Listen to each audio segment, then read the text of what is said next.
Coming up on episode 257 of Wheel Bearings, we've got the Audi e-Tron GT, the Ford Expedition Max, the new Chevy Colorado, the Cadillac Celestiq show car, a new EV tax incentives, and more. Coming up next. Did you know you can support Wheel Bearings directly? Head to patreon.com/wheelbearingsmedia and you can become a patron today. Your contributions will help fund the platforms and tools we use to bring the podcast to you. And exclusives and improvements are already on the way thanks to your generosity. So if you want to be part of an automotive podcast like no other, head to patreon.com/wheelbearingsmedia.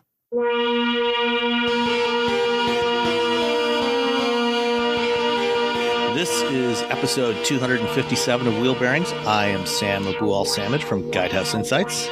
I am Nicole Wakeland from the Fast Women podcast. And I am Roberto Baldwin from Ars Technica.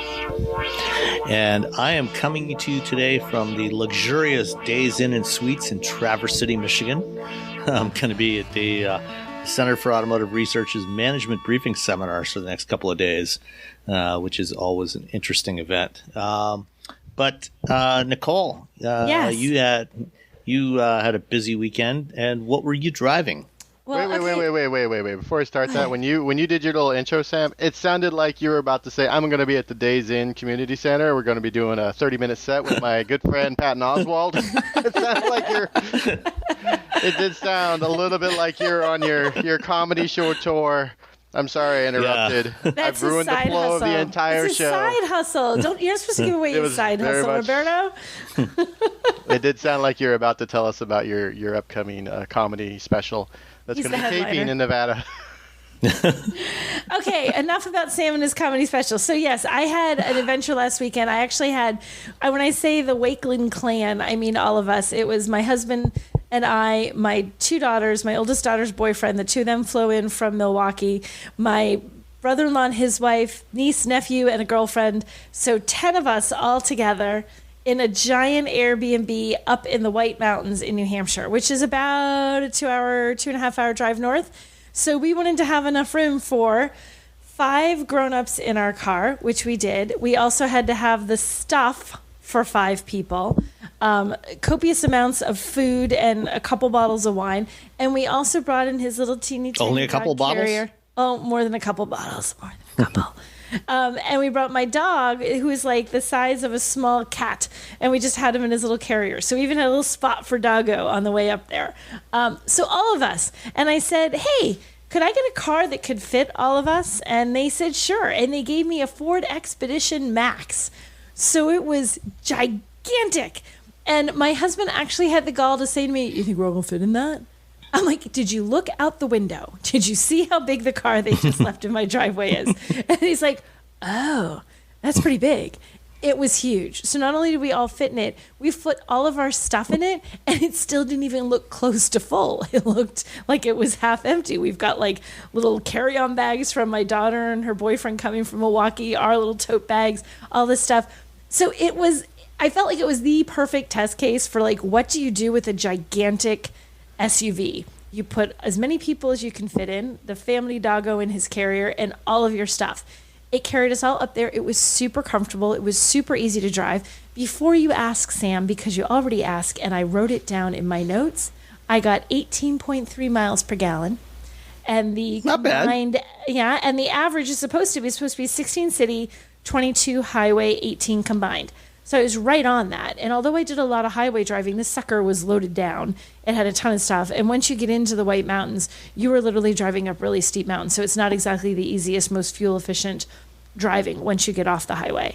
I even got to, unintentionally, because thanks for the directions, Apple Maps or Siri or whoever my husband used, there was a class 6 road between me and the Airbnb that was not designated as such until we got right to it. And I'm like, this is not paved. This isn't even like a real road. This is like Bob and his buddy Sam just went out there and, made a road and hack out the trees out of the way when there's a windstorm. And I drove it, and it wasn't like crazy. It wasn't like you needed a Wrangler, but it was like, there were some ruts, there were some bumps and stuff. It handled it beautifully. Like, it loaded down with all of this, like fully loaded. So I loaded with people and pets and stuff, took it on a long drive on the highway, took it off road for a little bit because that was a road we used, that little stretch of road, maybe like 3 or 4 miles in and out every time we left the Airbnb through the dirt. So it was cool to actually use a giant SUV the way that you're supposed to use a giant SUV. You mean for something besides just running down to the corner store for a 6-pack? Exactly. And I thought, okay, so if you really had a family where you, like, because there were 5 of us in the car, right? So if you had a family and you had 3 kids, like, and they're younger kids, and you really want, like, I get this. I get it. This is the first time I got it, because you could put all the kids in the car, you could put a friend or 2 in there with you, and you could carry all their stuff. You don't have to worry about splitting people up between 2 SUVs, even because there's nothing that's quite big enough to take everyone. It was brilliant. It was so much fun to drive this. My beefs are really, really tiny. So the first one is the cup holders are absolutely horrific. So cup holders matter when you're driving in a car for 2 hours. So here's the thing. So you know how cup holders have those like varying degrees of little sort of springy little prongs that they will spring out to grab your cup, whether it's a tiny little soda can or a big gulp from 7-Eleven, right? These were too aggressively like, no, we're only going to hold a tin can. So when you tried to put a larger thing into it, you had to squeeze your drink too hard, and you had to kind of you almost wanted to pop the top off the drink, like the lid, because it wouldn't squish.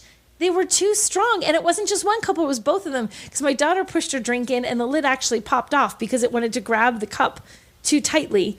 So that's my first complaint. Don't look at me like I'm crazy, Roberto. This is a serious thing. Oh, that's a real complaint. That is fully valid concern. It's a genuine thing. Things shooting out. I drink Red Bull a lot. Yeah. And I don't want those things shooting all over the place. See, so I put my giant, extra large, skinny decaf vanilla latte from Pressed into the cup holder, and the lid shut off. And I lost a few sips across the console, which I did clean up, Ford. It's tidy. You'd never know. I used wipes and everything. It's all nice and tidy. But every time, I thought it was just like a fluke. Every time we put something in, it, to the point that my daughter was complaining about, that my husband wrote up and he's like, these cup holders are terrible. I'm like, I know. I have witnessed this already. So the cup holders, and the other weird thing, the infotainment screen is amazing. It's this, I want to say 15.5 inches, but it's this huge vertical touch screen. And at the very bottom... With the knob on the bottom? With the knob on the bottom. From the Mach-E? Yeah, it's 15 and a half inches. Okay, 15 and a half. Looks great. The knob at the bottom, 2 things about this. First of all, the knob at the bottom, if you do use the knob, there's also touchscreen things that are located very close to the knob. So you could touch with your fingers, but if you grab the knob and your fingers happen to touch the screen at the same time, you accidentally activate touchscreen things. Did you do that? Yes, I did it. My husband did it, and my daughter did it. So it wasn't just me. So it was like you've accidentally, and it's not like you're aggressively like floundering. Where's the little button? You think you've grabbed it, but if your fingers touch it just right, you accidentally do other stuff. Here's my weird thing for the week. So we had one glitch, because sometimes glitches happen. And my screen decided for a brief time while we were at home that it was not participating in the day. It's like, no, today I sleep. And it wouldn't come on. It was completely black. I had no screen whatsoever. Like dead. Once I turned the car off for a while and turned it back on, it was kind of like a computer. Like it reset itself, it came back. It wasn't, power wouldn't come on. It was like there was nothing. It was completely gonzo, right? A little bit frustrating. It would frustrate you, right? Well, especially given that the climate controls are in the touch interface, which is why those things should always be physical controls. They should never be in a touchscreen. Yes. 110%. This is why. This is it. And I experienced it firsthand. We got in the car. We'd had the AC set at a reasonable level, got out, did our thing, came back in. It was like 85, 90 degrees. So now the car's an inferno. I can't make the AC go any higher than the nice little calm level it was at when we got out of the car. I literally can't turn up the air conditioning.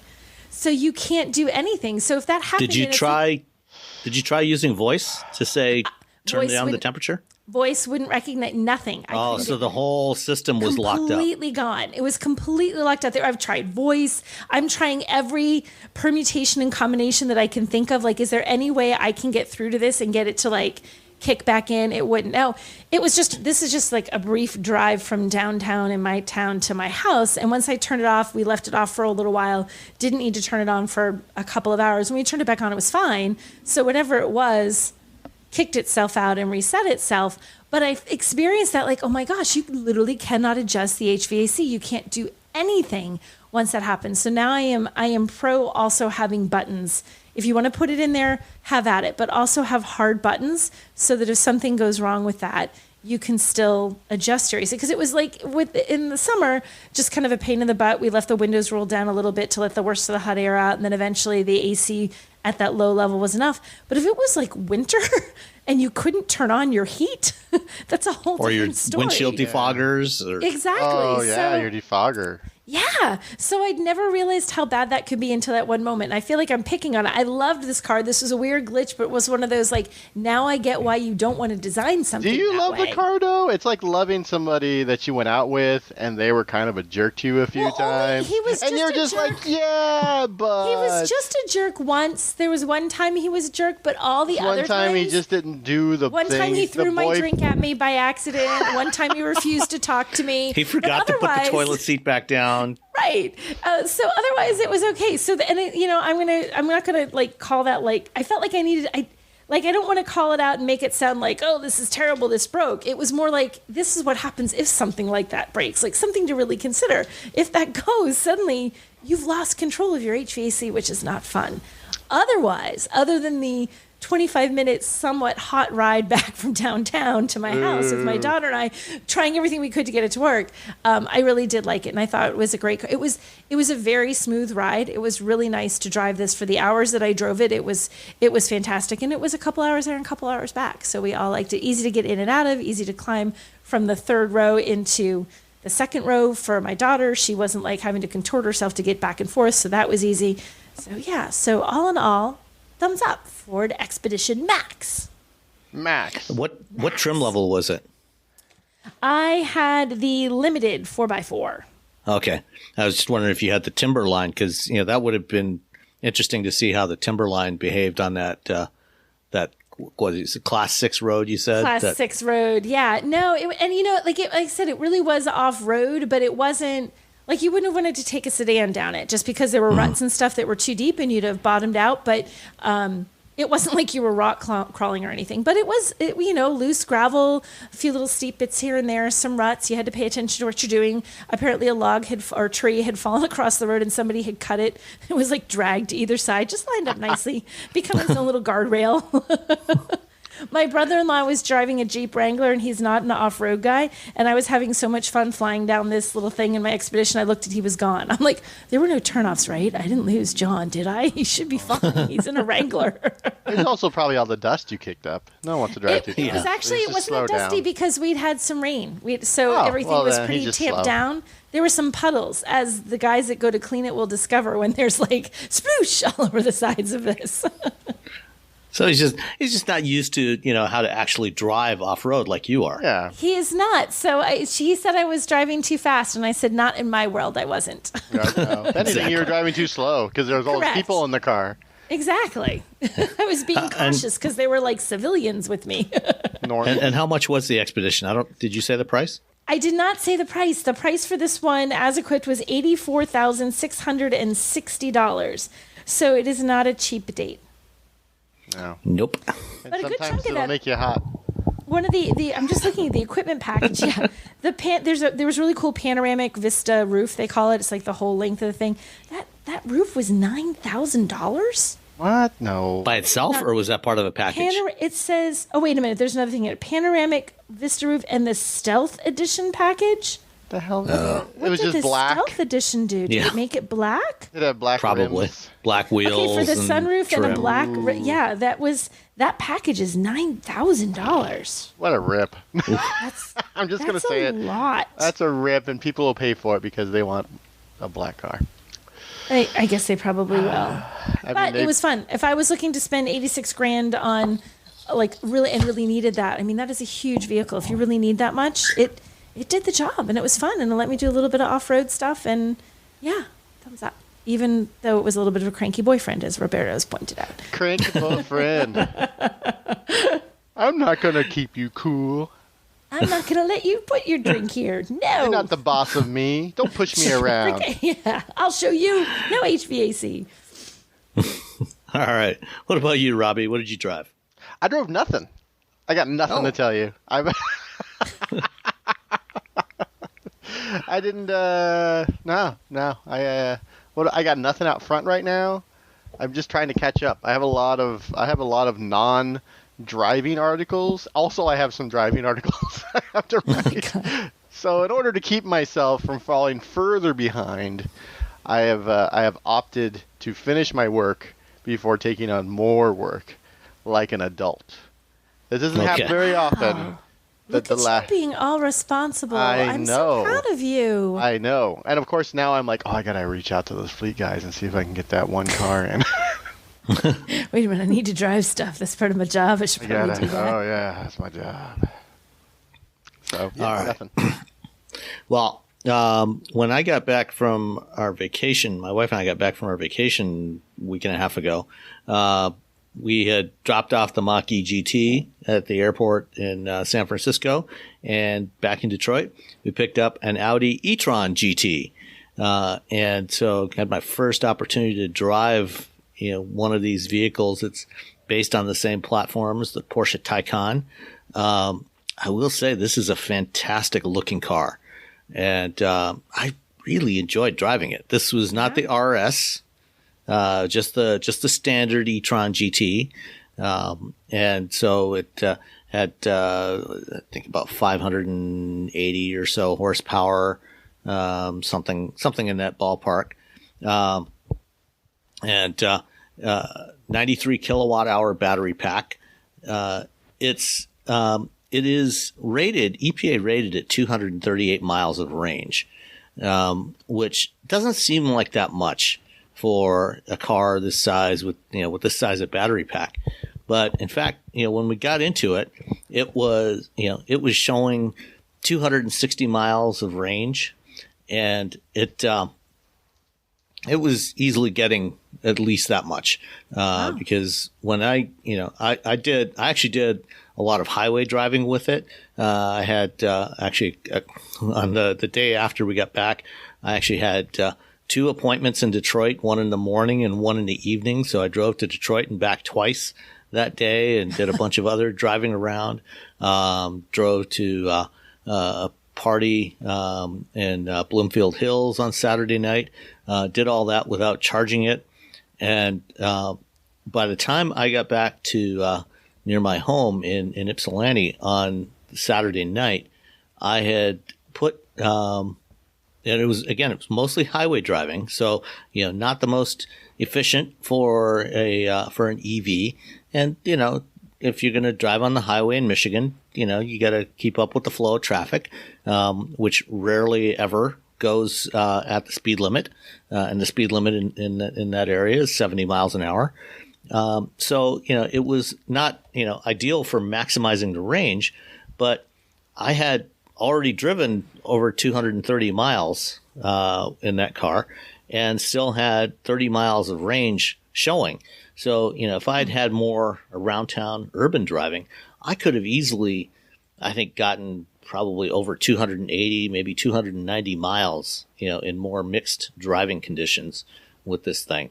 So, I was, and this is something, from other tests that have been done of both the Taycan and the e-Tron GT, everybody's been, way exceeding the EPA range numbers for these vehicles. So clearly Porsche and Audi, were very conservative in their testing to make sure that they didn't overpromise and underdeliver. They wanted to go the other way around, and it's definitely worked.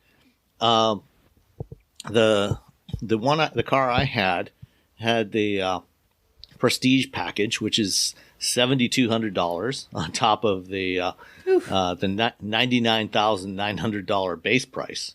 And then it also had the performance package, which gets you 20-inch five double spoke wheels, summer tires, Audi laser light headlights, e-Torque Vectoring Plus, high gloss black grille, and the car was white, so white with the black grille and the black trim. Had sort of sort of the Star Wars Stormtrooper kind of vibe about it. Full leather interior for another $4,000, and the technology features, and $1,045 destination charge brought the grand total to $118,740. Wow! So this is not an inexpensive car, but and yet those packages are still cheaper than the Expeditions. Like, hey, you want a glass roof and some black rims? I know, right? I really need to look it up. What else is that stealth package? There's got to be more. I'm going to look it up and see if it's talking. Maybe it comes with a bag of like $5,000 in the trunk. and the Audi did have a full glass roof as well. So there's that. I really enjoyed driving this thing. The seats were fantastic. The front seats were great. The Prestige package gets you massaging seats, which is always a nice thing when you're spending a lot of time in the car. It had adaptive cruise and Audi's active lane assist, which is a lane keeping assist. It's not a lane centering system. So what you're getting there is not something like not something like autopilot. You can't, you definitely have to keep your hands on the wheel with this. But that's fine. I don't have an issue with that because you probably should keep your hands on the wheel anyway. The performance package adds rear wheel steering. So this thing has great stability on the road when you're, it does a little bit of in-phase steering when you're changing lanes on the highway. It feels really good. It's not quite as quick as the Taycan, but it'll still do 0 to 60 in about right around 3 seconds. And one thing that's interesting in this one, because it's the same powertrain you get in the Taycan, which means that on the rear motor there's a 2-speed gearbox, as opposed to just a single-speed reduction gearbox that you get on most EVs. And when you put it into the performance mode, there's several different drive modes. I think Audi calls it dynamic mode, and you use launch control. Launch control is dead simple to use in this thing. Put your left foot on the brake pedal, hold it down. Put your right foot on the accelerator, push it all the way to the floor. Remove your left foot from the brake pedal and go. And you can feel it when it shifts, which is an unusual feeling in an EV, because usually in an EV it's just completely seamless. Yeah, it's just one like whoosh forward. Yeah, you never feel anything. You're just suddenly you're moving. Yeah, you can definitely feel it when it shifts in this thing. When you've got it in eco mode, I think it keeps it just in the higher gear all the time, because the acceleration doesn't feel quite as brutal off the line. And you never feel it shift. And in most driving, and then pretty much anything but the hardest acceleration, you're never going to feel any shifting. But in that, when it is that, really hard acceleration, you can feel it shift. One complaint I do have about this car is I do wish it was a hatchback. It's got that sleek fastback shape. It looks like a 4-door coupe, but the trunk opening is kind of small, and the trunk is rather shallow. I was able to get, when we returned from our trip, I was able to get 2 carry-on bags in the trunk. I had to move the bag for the charging cable to get them in there, but I was able to fit them in. But it was a tight squeeze in there. And I ended up putting the 2 backpacks in the back seat. So it's a fairly small trunk. And, if it did have a hatchback, like an A7 or an A5, you'd have a lot more usable rear cargo space. Back seat is also not especially roomy. I was able to sit back there. My head was not touching the glass ceiling. And my knees were not quite touching the front of the back of the front seat, the driver's seat. And I'm, about 5'11" or so. So I was able to fit back there, but it didn't have the kind of massive capacity that you would get in something like a Lucid Air, which feels incredibly roomy in the back seat. This is definitely tighter. And, I mean, this is a classic grand touring car. So it's not a hardcore sports car, but it's fast transportation in style and comfort, and and it's gorgeous. I love the way this thing looks. I probably wouldn't choose one in white if I were buying one, because white's what color would boring. you pick? What would you pick? I would probably pick one of the probably multiple shades of silver or gray that they have. I don't think Audi has any really bold colors on this thing. They have the red. The red looks really nice. It's like a do they have a red? Yeah. Oh, yeah, that's right. I forgot about that. Yeah, they have the red. I think is that only on the RS though, or is it also? Oh, maybe it is always only on the RS. I've driven a lot of them. I've driven all the variants, so now I don't know which is which anymore. Look at me bragging about driving a car. Fine, whatever. Oh, yeah, I mean, I've driven. Maybe if it might just be the RS actually. Yeah, if there was a red or something or a blue, I would go with a bolder color. But the white's fine, but it like I say, it wouldn't be my first choice, and I would probably never buy a white car just because there's too many of those. But other than that, it's not an inexpensive car. It's fairly pricey. But if you're looking for something that's quick and very stylish and comfortable for a couple with room to take another couple along with you, when you want to go out for dinner, this is definitely something to consider if you're looking for a really premium grand touring coupe style car. I would also prefer just a pure two-door coupe, but it is what it is. Unfortunately, most manufacturers don't sell enough of those to justify it, so that's the way it goes. But definitely gets a lot better range than what the Monroney indicates. So I wouldn't worry about the 238 mile stated range, because you can definitely go a lot farther than that. And you could, if you were driving it fairly tamely, which, I mean, who wants to in a car like this? But if you were, you could probably get close to 300 miles if you really wanted to. So that's the Audi e-Tron GT. Oh, and one other thing that I found quite surprising is the ride quality was actually really good. Considering the type of car this is, I drove it over some pretty rough pavement, and I wouldn't call it supple, but very well controlled and not at all harsh. It was very comfortable to drive. It's the more tame version of what the Taycan is. What you're getting. Yeah. Like if you drive the Taycan, the Taycan is a lot more aggressive, both accelerator and suspension wise. The e-Tron GT is when you're like, you know what? I just, I want to go fast, but I also want to feel pampered. Yeah. No, that's exactly right. Pampering. I deserve some pampering. A little pampering. Yeah. We all deserve some pampering once in a while. I think that's fair. Yeah. You work hard for your money. You deserve it. You should treat yourself right. Treat yourself a little pampering. Okay, I have an answer too for you guys, by the way, what is in the limited stealth performance package after I dug through 8,900 pages worth of media and consumer site information. It just says the sunroof and the special stealth package on my Monroney, but the equipment thing is actually the stealth performance equipment group, which is the little code number. It gets a high output version of that 3.5 liter V6.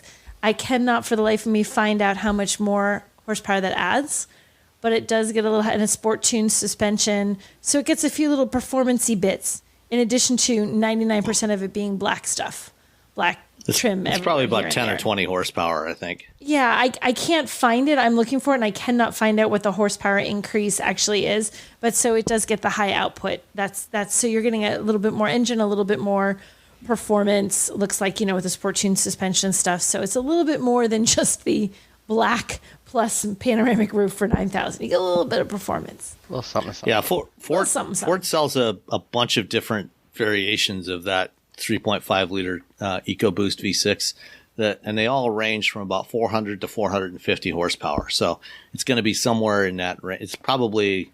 Oh, wait, I got it. 440. Oh, 440 440? horsepower. Okay. I don't know what the regular one is. So I found the high think it's output one is 400. 440. Okay, so it's 40 more horsepower. It's a little chunk of extra horsepower. That's not a bad thing. So there you go, a little extra horsies. So that's good. That's worth $9,000.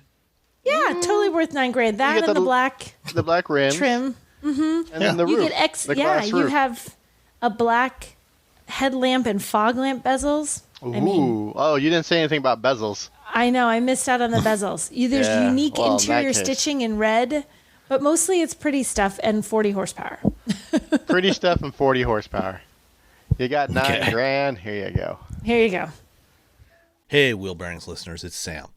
And as I'm recording this, we're getting ready to head out tomorrow for a vacation trip in Hawaii. And one of the great things about going to Hawaii is all the fresh fish and the Asian-inspired food. We just love it there. We love eating the food there. And when we get back, we still love to eat that same kind of food, food of the Pacific Islands. And this May, HelloFresh is helping by celebrating Asian American and Pacific Islander Heritage Month. So for a limited time only, you can get some of that same kind of food with limited time authentic recipes created in partnership with Chef Serbi Sani of New York's Tagmo restaurant, who's creating a special cultural taste tour right in your own kitchen. After May is over, as we get into the summer months, you're probably going to be having friends over for parties and everything. So if you're hosting a get-together, check out HelloFresh Market for crowd-pleasing appetizers, snacks, sides, and more for your next gathering. It'll save you a lot of time and a lot of hassle putting everything together as you get your friends together in the backyard.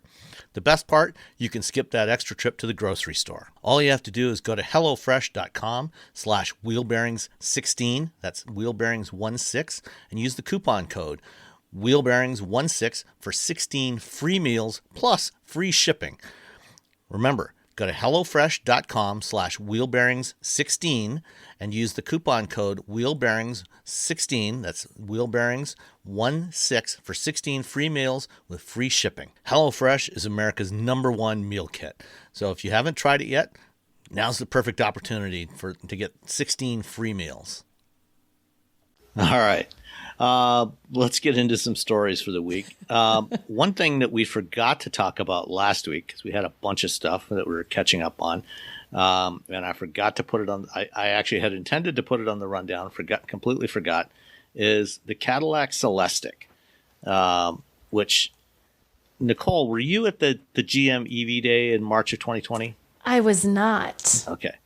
So I think I was the only one of the three of us that was there. This was an event they did in one of the last event that GM did before the lockdown, where they showed us a whole bunch of the upcoming EVs.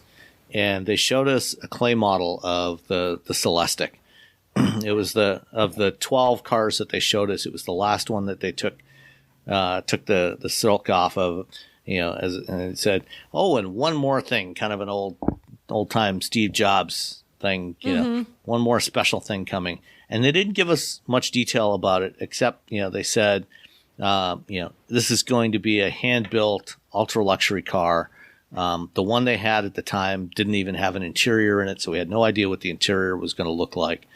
We only saw the exterior, and now they've shown off the Celestiq show car, which is, by all accounts, going to be essentially the same as the production model that's going to be coming later next year. This is going to be a hand-built, personalized for every customer. I think they're only planning on building a few hundred a year of these. So about the same pace that they're building Hummers right now, apparently.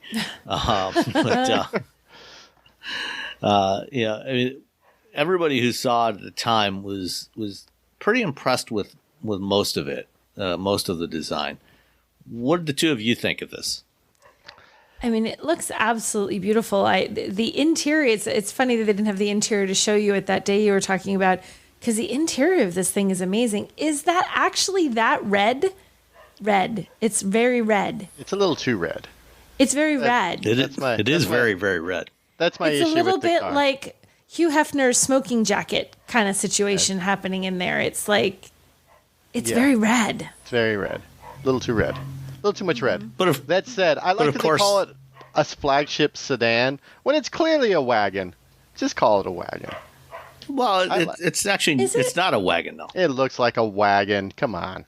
Wait a minute, let me look. It's a Do we have a fast picture? Does it have a hatchback? Um, Dun, dun, Yes, dun, dun, it dun. looks like it does in this picture. I don't remember. Oh. Hmm. I don't know. I can see the little line. He's from the. It looks from the like, I know, roof. that's what I'm doing. I'm looking at like a little seam, and it looks The little like seam, and it pops up, and that's where you Like put your it's a stuff hatch. in when you're going to Wally World with the kids. in your custom hand done commissioned car that I would Yep. never put a child in ever. Well, the kids when they're older, they're 19, Kids when they're old enough 20. to not. They want to go to somewhere across the country, little road It trip. really is absolutely beautiful, though. It's even, as I'm picking on the red, it's very red inside, but it's a stunning car. The details, if it actually looks like this in production, if it's this detailed and has this kind of personality to it, it's an absolutely gorgeous car. Did they give pricing on this? It's going to be around $300,000. Oh, sure. For $300,000, it is going to look exactly like this. It's gorgeous.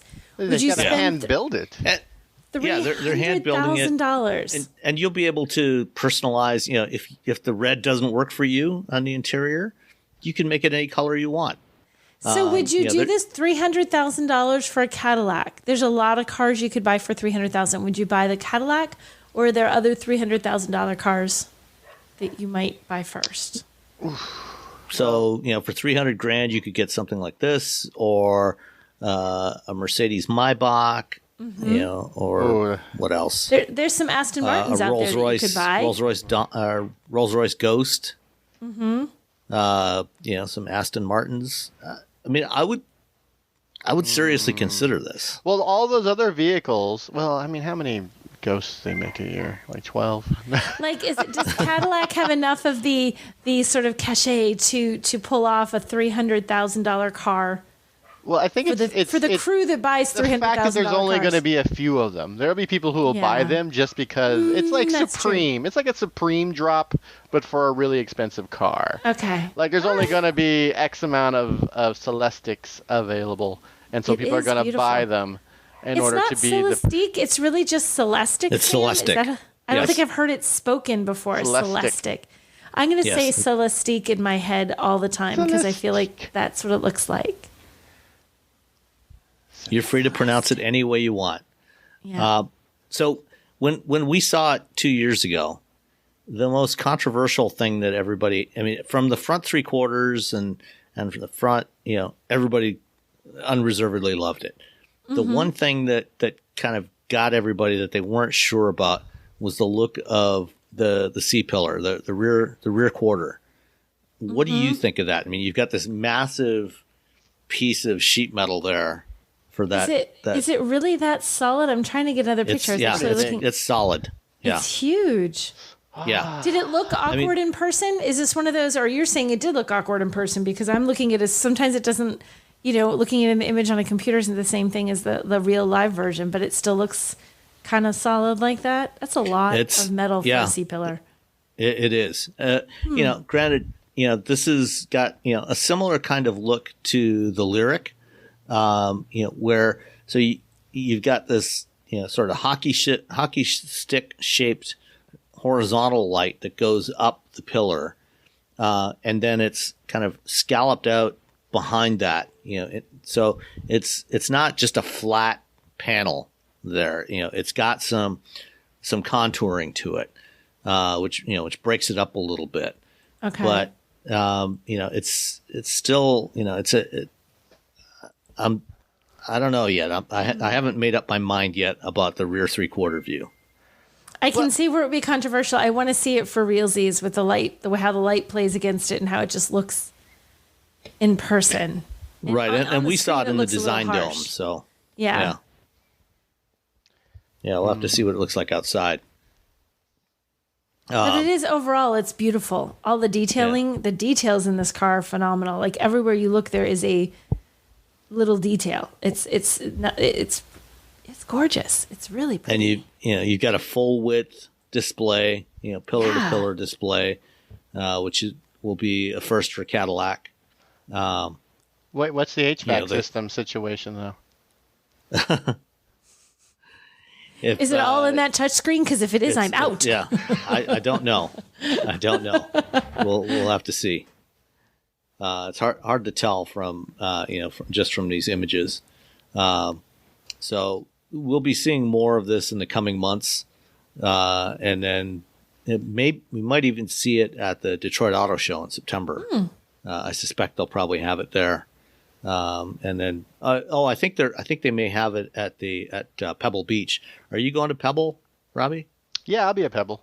So if you see me, say hi, and I'll give you a low five. No more high fives. I've decided high fives are not cool anymore. Low five. Actually, high fives are never cool. I just like to do it They're ironically. never cool when it's you because nobody can reach you. When you do a high five, it's like, I have to jump. A low five's better. So if you're at Pebble and you see me, give me a low five. Okay. Or $1. One of those. All right. $1.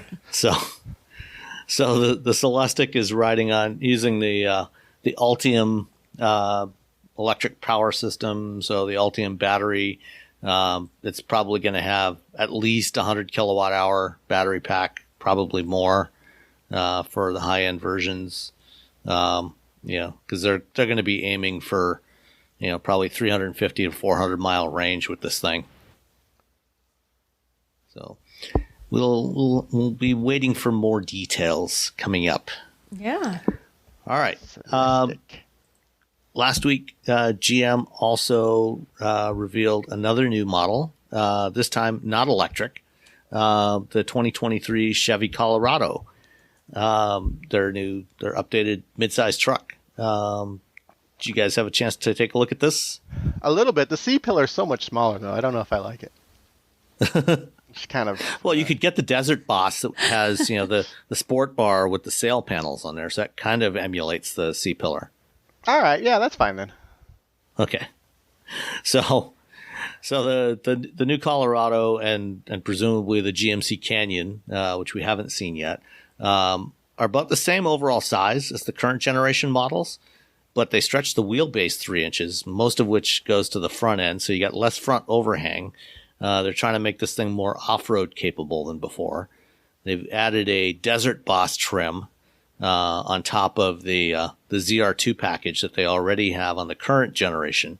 So that's got the fancy Multimatic dampers with the remote reservoirs and all kinds of other cool stuff.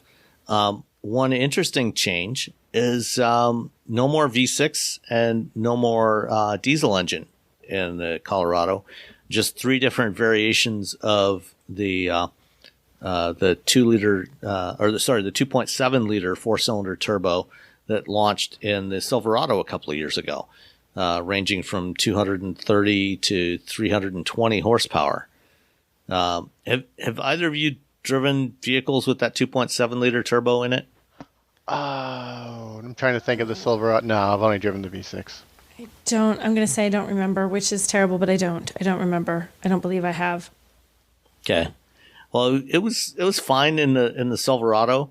I was less impressed with it in the Cadillac CT4 V, but that's probably just because it's not really well suited to a car like the CT4 V.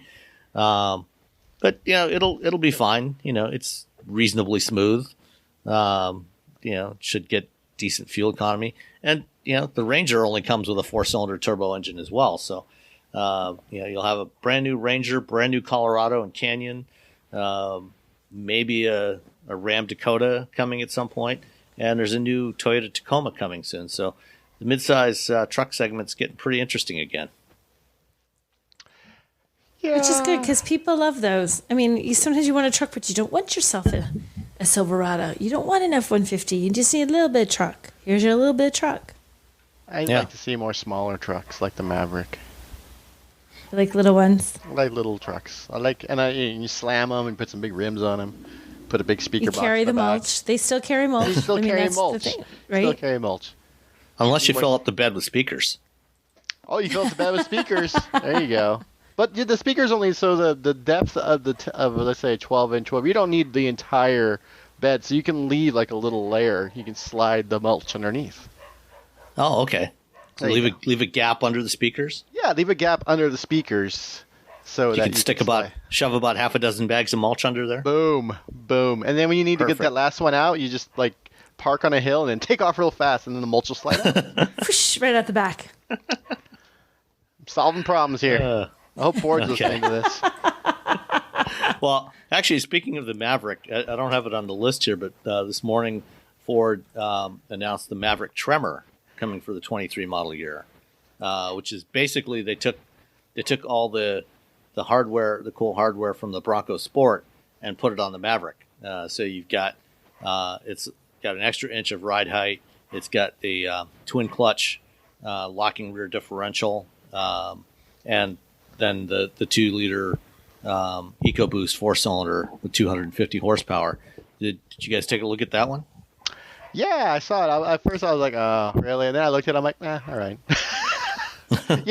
Here's a fun side story. I was at, I don't know, somewhere, and someone pulled into a parking lot with a Maverick, but they had a Raptor badge put on it.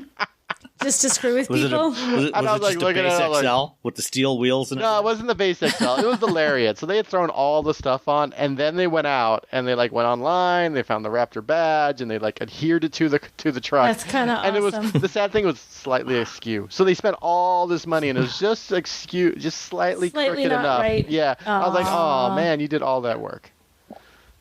Oh well. But the Tremor looks nice. I think it looks good. Okay. I'll allow it.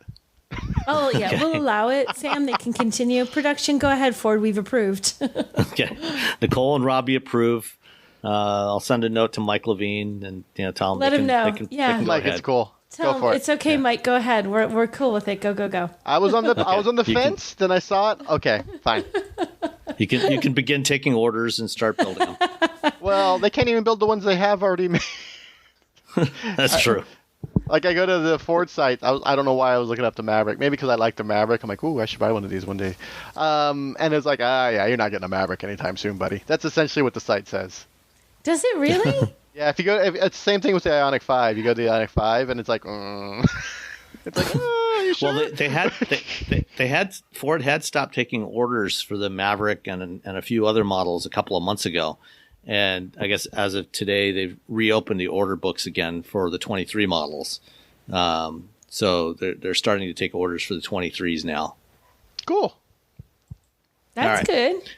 Oh, Yeah. yeah, I see the little warning. Due to a combination of high demand and global supply chain constraints, not all models and trims features are available. Contact your dealer. It does give you a little warning. You have to acknowledge it. Acknowledge. I acknowledge it. I'm probably not going to get the car I want. Contact your dealer and ask him how much of a markup he's going to put on the MSRP. Yeah. What is this actually going to cost me? It says $20,995 here. What's your price? Well, $20,995 plus another $20,995, $995. and you're out the door. There you go. Speaking of which, both GM and Ford are, trying. We'll see how successful they are to limit, the dealer gouging, and people buying these things and flipping them for more money. The latest thing that GM did is they've announced that on several of their most popular models, like the Hummer, the Escalade V, and the Corvette Z06, if you buy one of these and then resell it within 12 months, they are not going to allow transfer of the warranties on these things. Usually, when you buy a car and then you sell it, as long as the warranties are still in effect, the original factory warranties are still in effect, it transfers over to subsequent owners. But that won't be the case if you sell any of these vehicles within a year after you buy them. That would presumably discourage people from paying a premium to get these things if they know there's not going to be any warranty on it. What do you think about that strategy? I get what they're trying to do. It I mean, if the idea is that the dealerships are using fake names to buy cars, and then they Right, turn around and right. sell them. And so that's sort of like, hey, we're going to stop that. And of course, there are people who are buying cars and then putting them on the auction sites and doing that. But at the same time, there are people, that's the unintended consequences of this rule is that someone buys a Z06 and then they get laid off. That's what I'm Or, thinking. there's a medical emergency in their family. And now they're trying to sell a car. And, oh, by the way, when you buy this car from me, it's not going to have the warranty anymore. Which now it's not only punishing the seller, it's punishing the buyer. So I feel like they're sort of dancing around the actual issue, which is the dealers ripping people off and figuring out new and exciting ways. And instead of just saying, hey, if you do this as a dealer, you're not going to get cars anymore. Instead, they're like, well, how about we do this thing instead? So it's not, I don't know. I feel like if they do this, it's to stop the dealers doing what they're doing. But the dealers will find a way to get around it if they can, and they'll, continue whatever their individual dealers' business as usual is. But like you said, Roberto, it's the guy who gets laid off and can't afford to keep his Corvette is now suddenly stuck when, honest to goodness, he wanted that Corvette and now he can't keep it. But now to sell it is a problem because he can't transfer the warranty. I feel like it's going to hurt the people it's least intended to hurt. Yeah. The dealer figures something out too. They're like, hey, you can buy a third-party warranty on this car. Yeah. Yeah, I would guess that GM will probably build in some kind of flexibility so that if you can, if you were an actual consumer that bought this thing, and you can provide some evidence that look, I lost my job, I can't make the payments on this. Yeah. I need to sell it or trade it in. There's probably a mechanism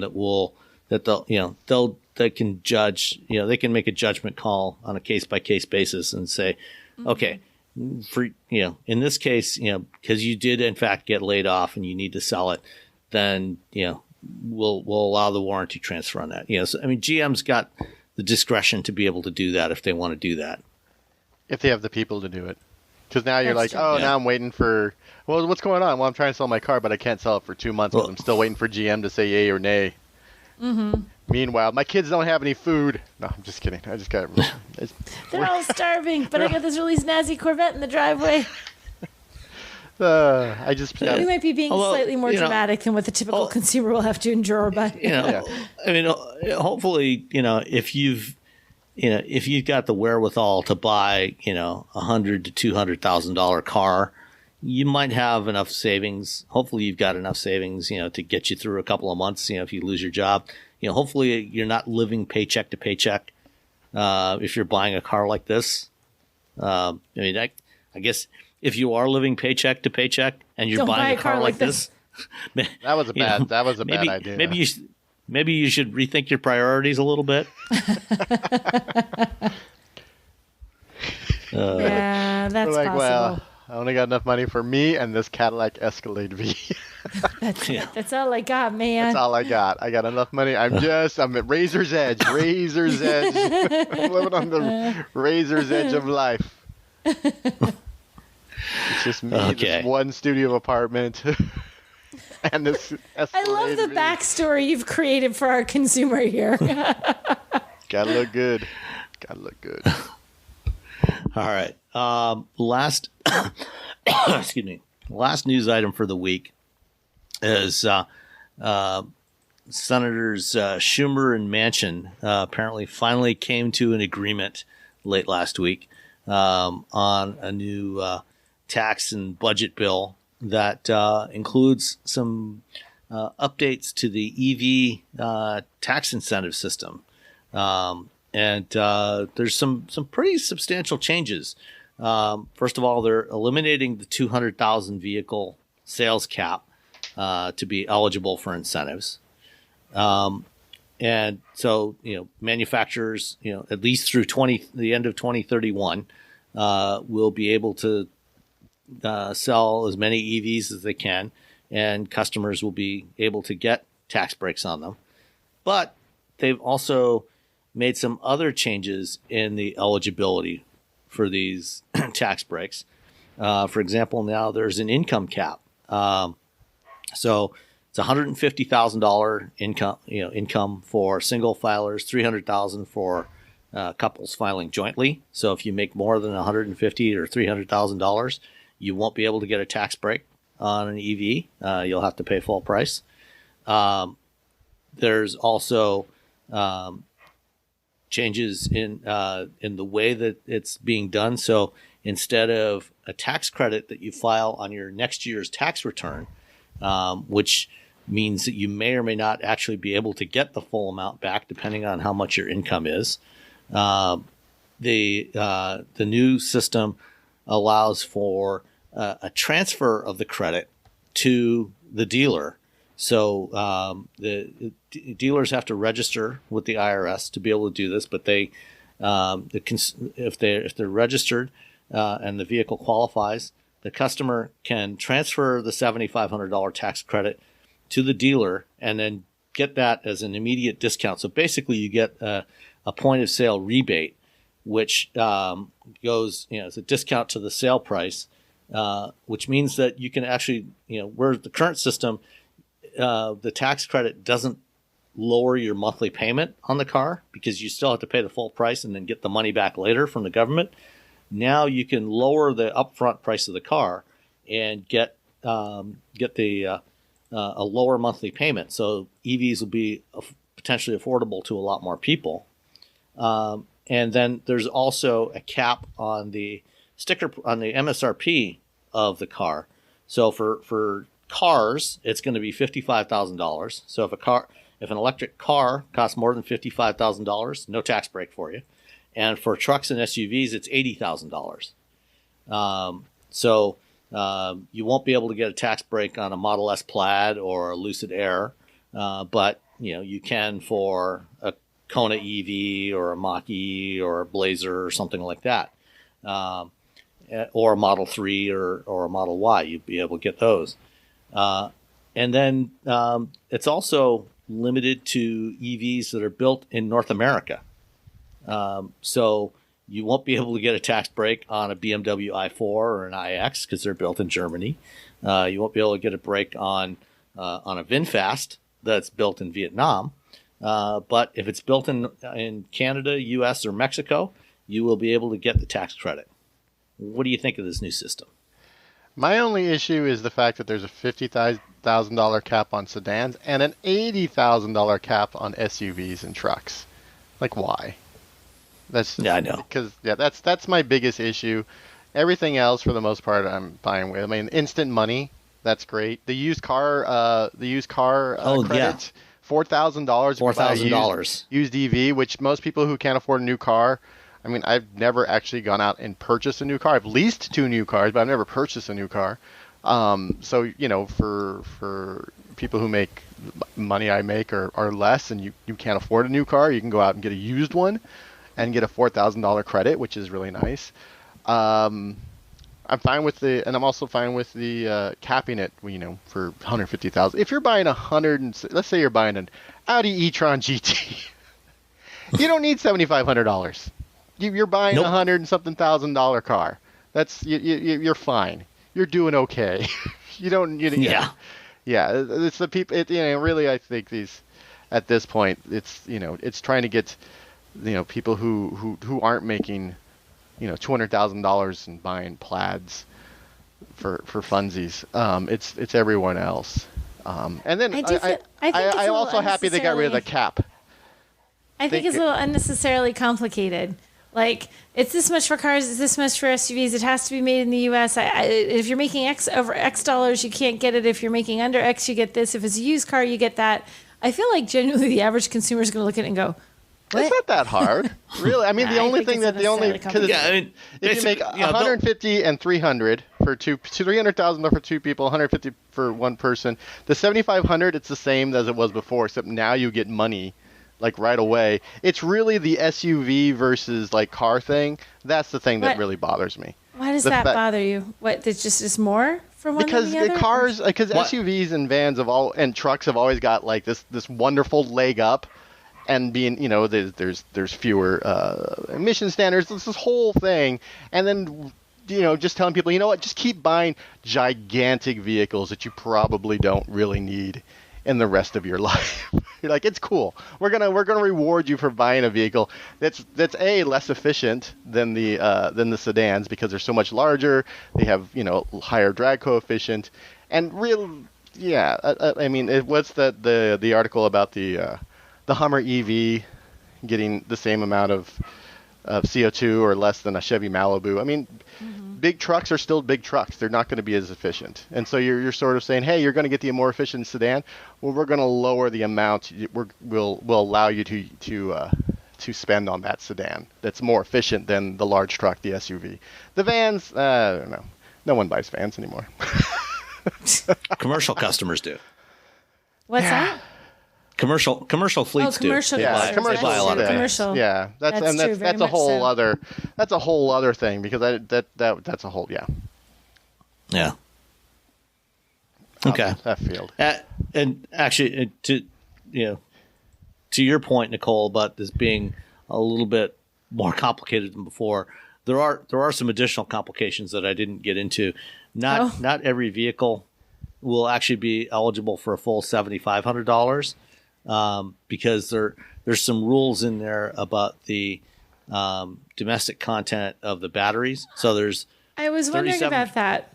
Like they split it. They split the 7,500 in half. So 3,750 is for an EV that's built in North America, and then the other 3,750 is based on the domestic content of the battery critical materials.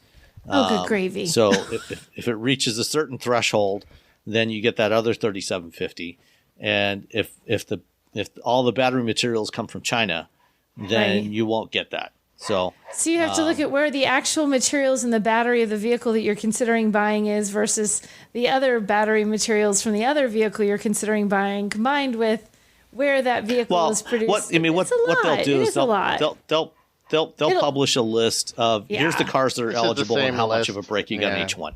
Because So it'll be this somewhere is also between for 3,750 PHEVs and hybrids Yeah. as well. I mean, you're still getting and that whole system is like, well, it's based on battery capacity. So you can get a PHEV that gets $7,500 because the battery capacity is just a little bit north of what they've come up of a number they came up with like 10 years ago. So it's always going to be. Right. I mean, it's always going to be like slightly confusing, and it's always just like, okay, these are the cars I want. You narrow it down to the two cars, and then you figure out how much you're going to get back for each of them. I still think it's confusing. I would love to see the government just make a rule that was like X or Y. That's it. Buy this, do that, like as opposed to. But if this, then that. It's like there's a decision tree there that has like 50 branches. I want a decision tree that has 2. I'm buying an EV. Yes, you get your refund, your rebate. I'm not buying an EV. No, you don't. Done. That's what I want my decision tree to be. I don't want to then be like, well, if this, then that, like little circles, and some of them are diamonds, and some of them are, well, what day of the week was it? Was the sun high? What was the temperature? Like, no. Are you buying an EV? Well, Yes. it'll You're be a not list buying of an EV? No. here's the EVs that are available. Here's the discount that's available on each one. Simple as that. That's right. And then you can decide, how much each one's, if it's something you can afford or not. Yeah. Consumers won't have to go through all those details. Rich people know how they're doing. They're gonna be like, "Oh, I'm rich. I don't get this discount. Oh well, I'm rich." Wow. Okay. Well, why don't we get into some of the listener questions then? Okay. And the first one, which is actually the last one on the list here, from John W. Halkias. He actually had a question about the tax credit, the proposed tax credit. And keep in mind that at least as of the time we're recording this on Monday night, this has not actually been voted on by Congress yet. And it's still possible that Senator Kyrsten Sinema from Arizona could sink this whole thing because she hasn't said if she's going to vote for it yet. So it's possible that this might go nowhere. But Plus John's amendments question was. and some people will Yeah. put amendments in. Well, they can say, "Hey, you know what? I heard Nicole. This is too complicated." Well, I think This is wheel bearings. I've made it easy. There's 2 decisions. That's it. I think this is, if I'm not mistaken, I think this is a reconciliation bill, which means it's going to be an up or down vote. At this point, there's no more amendments. No to more it. amendments. Yeah, I think so, but I'm not 100% sure on that. But John's question was, he said, do you have an explanation on the proposed tax credit, which we just talked about? And he said, what current vehicles would qualify? Basically, anything built in North America, it will get something. And then is it only battery electric vehicles, or do plug-in hybrids qualify as well? And plug-in hybrids do continue to qualify, but they have raised the minimum battery capacity. So it used to be a plug-in hybrid had to have at least 4 kilowatt hour battery. It's now 7 kilowatt hours under this bill. So it's almost double the size. So still pretty puny. I don't think there's any. I'm sorry, I'm laughing at the fact that it was 4. Yeah. It's like a bunch of 9 volts shoved underneath. Yeah. When this was done in 2009, there was, you had that first generation Toyota Prius plug-in, which had like a 4 kilowatt. It was just over 4 kilowatt hour battery, which is basically useless. But yeah, plug-in hybrids will still be eligible. So let's go through this list from the bottom up. Whoa, Coach crazy. Coach Cabrera asked, is the new Silverado EV only being offered in work truck and premium models? Where are the in-between versions? So there will be in-between versions. The work truck and the RST are the first two coming out. The work truck is supposed to come out next spring, and then the RST in the fall, and then LTs and ZR2s and other trim levels will be rolling out over the months following that, into early 2024. So there will be a full range of trim levels. They want to get the big money and then also the big money with the fleets first. Yeah. The 2 big monies. The 2 big monies. Yep. No whammies. Okay. This one's for you, Nicole. Yeah, it kind of I'd like to hear about EV infrastructure in the Northeast. Ubiquitous in the Boston suburbs, but always seeing a dearth of EVs and chargers on or near, for example, Cape Cod and northern Vermont. Yeah, so the EV infrastructure, if you're on a major highway, once you get a little bit further north, like for example in New Hampshire, like once you get to Concord, middle of the state, there's huge section of EV chargers right off of the highway. You can get, there must be like 10 or 15 on each side of the highway. But then you get north of there, good luck with that. And it's very often randomly like at some inn or some hotel somewhere that will have a couple of EV chargers, and they've sort of gone all in with it. I want to say that's the case in one spot in Vermont. And I can't remember where I stay, but like the hotel is like all prides itself on being green. So they've installed chargers for their hotel guests. It is harder to find them. The further you get up north, the harder it is to find. It can be next to impossible to find them in any quantity, where if there's one other guy who's charging, you've got one charger with 2 plugs. So you have a very minimal number of options. It's getting better. I mean, it really is getting better.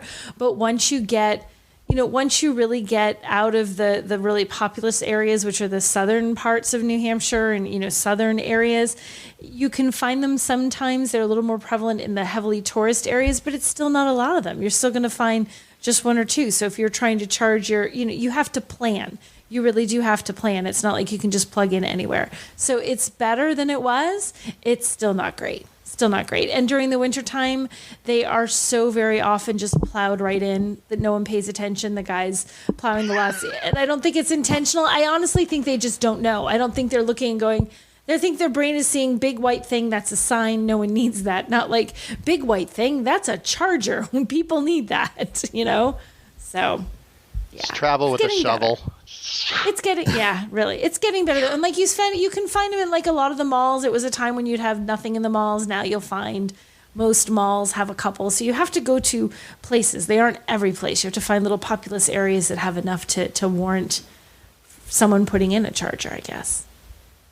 When you do find a charger at a hotel, is it usually a general purpose charger with a 1772 connector, or is it a Tesla destination charger? I've seen some that have. I was at a couple places that will have like a Tesla charger there, but then a couple of just generic, anybody can use this chargers. Because I have seen both at hotels, depending on the hotel and the inn. The larger ones, sometimes a larger resorty kind of place might have a little bit more. You get to an inn and they may have just said, well, we have an EV charger here at our inn for the one person who wants to plug in right now, and that's it. But again, it really varies from place to place. It's something if you're going up into the Northeast, if you said if you're going up to Vermont, if you're going really up into the Northeast, you have to look at where you're going and check the availability, excuse me, ahead of time, so you know what's available wherever you're heading. As I lose my voice. All right. Next up, from Team Engineering. Thoughts on the viability of the Hyundai Envision 74 hydrogen fuel cell stack for range-extending EVs? Using a fuel cell as a range extender for EVs is something that's not a new idea. There's been a number of concepts over the years. In fact, back in early 2007, I had a chance to drive the Ford High Series Edge concept, which was exactly this. It had, I think it was about a 18 kilowatt hour battery pack, that would give you about 50 miles, or they claimed about 50 miles of electric driving range from the plug, and then a hydrogen fuel cell to act as a range extender. And there's been other concepts since then. Audi did, I think, an A7 a few years back with a similar type of setup. Mercedes has done something. And it's actually not a bad idea, because fuel cells work better when they're running steady state instead of doing it, up and down, transients, as you accelerate and decelerate. And you can rely on the battery to do the transient stuff and then just use the fuel cell to keep it charged. But it's also a more expensive solution. It's technically feasible. Is it economically viable? Probably not so much. I mean, when it comes, the fuel cell is still running an electric motor. I mean, if you get the Nexo, the fuel cell, and then it had a battery on it as well. So it's it's not like Hyundai hasn't done this before. They've just supercharged what they're doing with the Envision 74, where you can have both of them in the coolest looking concept car that we've seen in 10 years. It can happen, and it makes sense. I mean, South Korea. It's not North Korea. I don't know what's going on in North Korea, as the rest of us don't know anything. Anyway, South Korea, they have an actual hydrogen refueling infrastructure, unlike this country. So, that's where Hyundai's based. Makes a lot of sense. Yeah. And they can learn from this vehicle and have a lot of fun, and of course make us all drool over the vehicle for the next 5 years, and then say, "Nah, we're not making that," or maybe they will, but not here. Oh no, that'd be even worse. See, that's the. Would it be worse? Right? Would it be worse that they don't make it, you. or worse that they do make it, but North America doesn't get it? Which is worse? Worse when you can't have it. It's like, look at that really cool thing there. If at least if they made it, there's the chance that at some point in time you could import one. 25 years later, or 21 years? Yeah. Okay. Like the 25. Honda E. The Honda E. Yeah. All right. Yeah. At least you can get it later on, or in 25 years. Or if you move to Korea, you can get one. Oh, that's true. All right. Well, there you go. You just got to move to Korea. But then again, Korea is the speed limit in Korea is 12 miles an hour. Everything drives. I was in a mountain. I was on a mountain road, and the new Soul EV, which they were going to bring to America, then they changed their mind not to. It was a fantastic little EV, and the speed limit was 30 kilometers an hour, which is 18 miles an hour. Blazing along on a mountain road. I was like, I'm going faster than that. I told my my drive partner, I'm not driving 18 miles an hour on this road. And they're like, yeah, that's fine. We're not doing that speed limit. Thank you. All right. Next up from And That. We're visiting the U.S., Minnesota, later in the month. Being a townie and scared of spiders, wolves, and loons. Not sure why you would be scared of loons, but, spiders and wolves I can understand. Loons don't attack people. I've never seen a loon attack geese or mean little...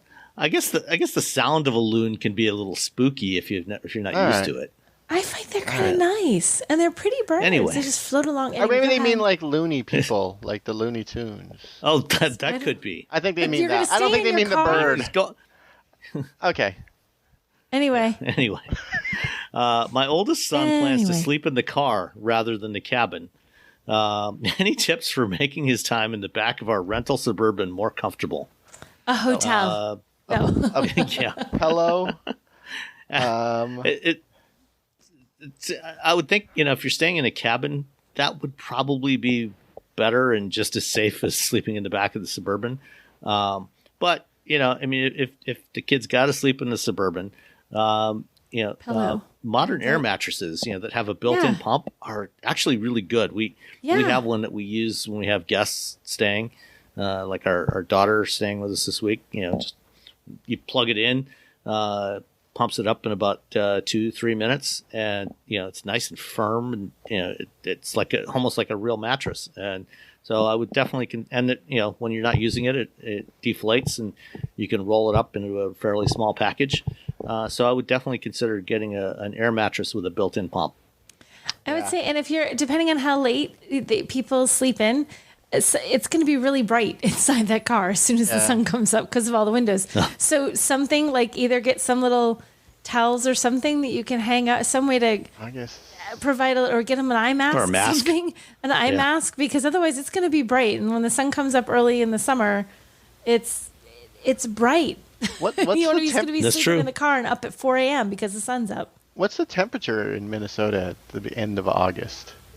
Like the daily, is it still hot? Is it still summer hot, or is it start getting cold? I think it's still summer hot, isn't it? Yeah, I would think. It's probably getting into the 50s at night. So not cold, but cooler. Not too bad. They're not going to freeze. As long as you got a good sleeping bag, it's fine. Yeah, a sleeping bag, a nice air mattress. Because actually, have you ever slept in a car? I mean, has that? I slept. My grand. When we used to go, when I was a kid, we used to go. Well, not a kid, a teenager, 20s. We used to go surfing all the time. What we'll do, because I'm from a mountain town, we would drive. We would leave our work at like 1-2 in the morning, drive to the ocean, sleep in the car. So I would just put the seat back in like my 90 Honda Civic hatchback, and there'd be 3 of us. So the people in the front and then the person in the back, we'd all just sort of scrunch up and like make sure our surfboards weren't stolen. We put them in the car, so we sleep underneath the surfboards in the car if they fit. God. And if they didn't, we just like hope for the best and leave the big one on top.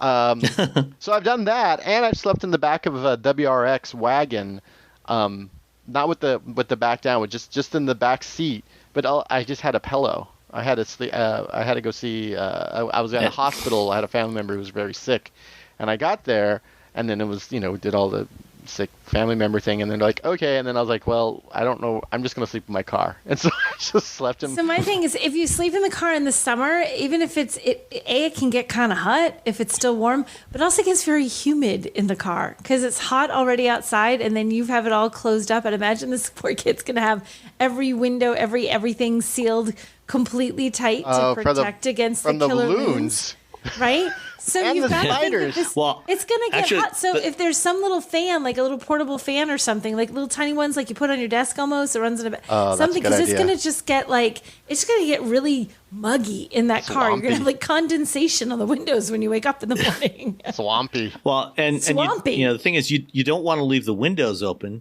because the spiders. Well, I mean, I wouldn't worry about the spiders, but the mosquitoes are going to eat you alive. Oh yeah, the mosquitoes and those loons. Once the loon can get like one of its like little bills in that in the open window, mice. They can get really tiny. They can get through anything. They have really long tongues. They just reach down and they can unlock the door with their tongue. Yeah. And then the werewolves. So don't tell them about the werewolves. Don't tell them. I mean, if it's in the guide for Minnesota. It's like right there. It's on the first page. On the first page. It's in the forward, I think. Hey, Minnesota, we're awesome. By the way, werewolves. All right. Another one from Team Engineering. Thoughts on Aptera's Tesla charger petition. So for those not familiar with this, do you know Aptera, the company trying to make this little 3-wheel teardrop shaped thing? They were around in like 2007, 8, and they went bankrupt about 2011, and they came back a couple of years ago, and now they're putting solar cells all over the car, and they're claiming 1,000 miles of driving range, with solar and everything. But they would when they published the preliminary rules for the funding for EV charging infrastructure from the infrastructure bill. One of the things in there was that the chargers had to use CCS connectors, which is the industry standard for everybody except Tesla. And Aptera is putting put out a petition, saying that no, they want to use the Tesla charging port charging connector instead of CCS for no readily apparent reason. I don't know. Just because. Maybe they're hoping to get bought by Tesla. I like that their petition is like in the second graph. They say a recent study showed that Tesla superchargers provide the best EV charging experience. That's because they're everywhere and they have exactly one car they have to work with. That's it. That's not because of the charging. It's not because of the charging port. Tesla controls the software in the charger and in the car, so it's easy for them. Yeah, and they decided long ago to put charging networks everywhere, which was a very smart thing to do, because it's still, like right now, that is the number one reason to buy a Tesla. It's not any of the other stuff, because everyone else is essentially caught up to them when it comes to EVs. It's that charging network. If your friend, who's this person who wanted to go up, I don't know, somewhere northeast, wherever you live, Minnesota. Up there, North Vermont, I'm sure there's dozens of Tesla chargers that person could just drive to and be totally fine. Yeah, there are a lot more Tesla chargers. If you're looking for Tesla chargers, they're way easier to find. They are very conveniently located somewhere on your main route. See? They're putting like 10 of them in the mall across the street, like from the big mall. They're putting in there must be like 10 at least, it seems like. That's the killer app is the Tesla charging network. But it's not because of their charging port. It's the fact that they're everywhere. Mm-hmm. They made a very smart decision. Yeah, I mean, Tesla already uses CCS in Europe because they're required to, and it hasn't changed the charging experience over there. So you're right. It's not about the port. It's about all the other pieces of the puzzle. Yeah. Mm-hmm. All right. Surtur asks, how will the customer base change for the Charger and Challenger if it goes EV? Not if, when. But how different are the Mach-E and Mustang ICE customers from each other? Is there overlap? I live in Northern California, so I think there is some overlap because I live in Northern California, and EVs are just a dime a dozen now. They're all over the place. But that said, having grown up with people who are really into muscle cars, family members, friends, etc., being from a small town, there are a lot of people who will never buy another Challenger or Charger again once it goes EV. Mm-hmm. Because people do say that, like hardcore Mustang folks say that about the Mustang. It's not a Mustang. The Mach-E is not a Mustang. I will never buy one. They have, tarnished the Mustang brand forever, and no way. I will never. There are a lot of people, so I can imagine the same thing's going to happen with the Charger and Challenger. Yeah. People attach their identities and their personalities to parts of their lives. Like some people attach it to Tesla or to Apple or to Android. And for the muscle car guys and gals, it's the same thing. They've attached their personality to a muscle car, which is a big, loud V8 and horrible, horrible handling. And that's fine.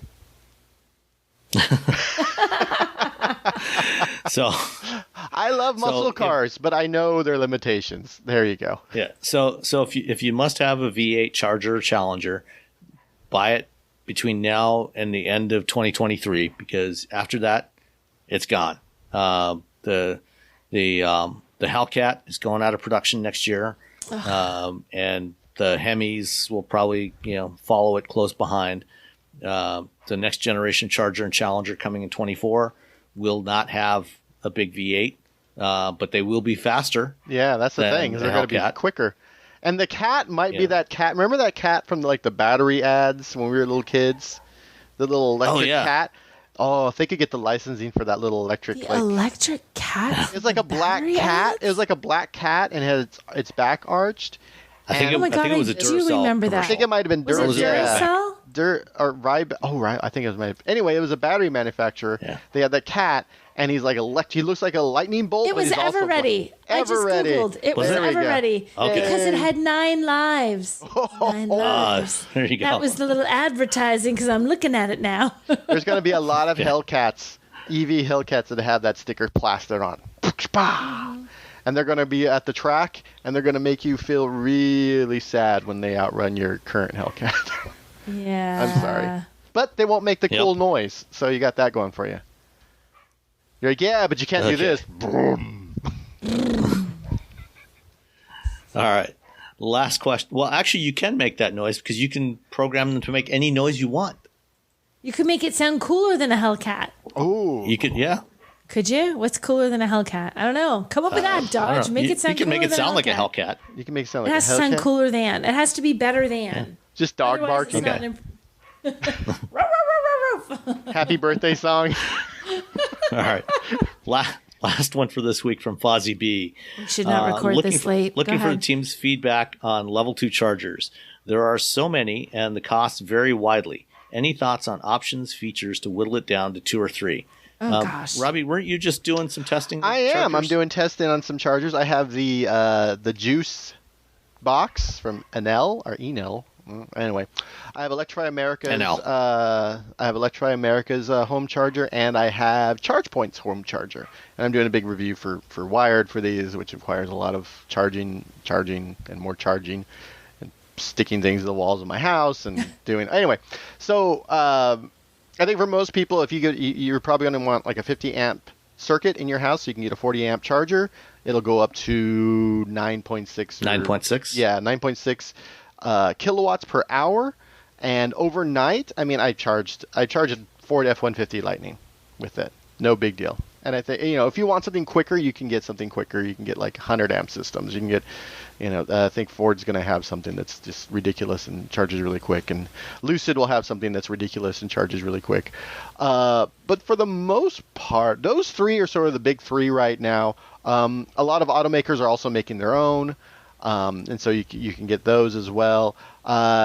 Really, the whole point of having the home charger is that, you can just check your phone and see how it's charging. You can keep track of, how much money you're spending. Some of them have that. You can also set it up with scheduling, which is nice if you live in an area where your electricity costs are different depending on the time of day. There's different tiers. In the middle of the night, our electricity is like half the cost of what it is during the day. So having a home charger and saying, hey, I only want you to charge from midnight until noon or 9 a.m. in the morning or 6 a.m. in the morning is great because that you're only getting charged when the electricity is the least expensive. And you can also like override that if you really need a charge.